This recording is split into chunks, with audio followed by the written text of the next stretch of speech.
The Oakville Chamber of Commerce and RBC hosted their annual economic update this morning. Jessica Kaitting was at the Oakville Conference Centre to hear the expectations and probabilities for the year ahead. The Oakville Chamber of Commerce and RBC held their annual economic update breakfast this morning, featuring the Senior Vice President of Ipsos Public Affairs Canada, Gregory Jack, who provided a timely look into the trends shaping our economy right now.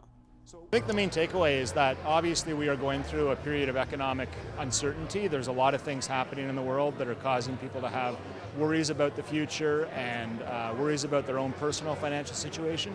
But Canadians are resilient, and I think we've entered into a period of the endurance economy where people are enduring. That means adapting, finding ways to do better. They're still spending. We're not looking at a recession at the moment. Interest rates seem to have stabilized, but we have seen a profound change in the economy and how we're going to live over the next several years, and it's good to see that Canadians are enduring that.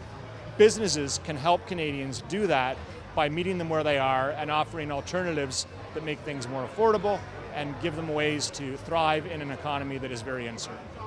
Jack says despite Canadians' currently bleak expectations of their own financial futures, he does not forecast a recession and is optimistic about the direction that Canada is heading. Well, I think that, as I said, it's been a very, very precarious period, and we've had a lot of different shocks. The latest shock, of course, being the geopolitical shock of the president down south.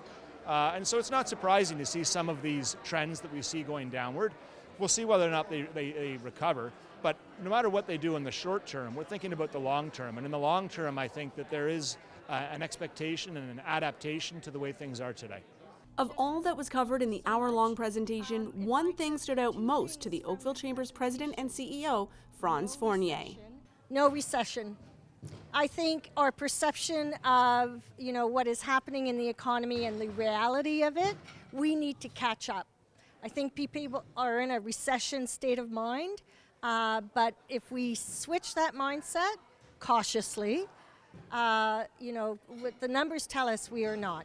It's also important to remember that we each have the ability to do our own part to help the economy any way we can. We need to bind together and support local. One of the slides said that buying Canadian as a priority slid from a year ago. Well, let's bring that back up to where we were a year ago. And it's not always easy, but if you can, because it's not always affordable, I understand that, but look for it. Make the decision. Support local. For Halton News, I'm Jessica Kaitting.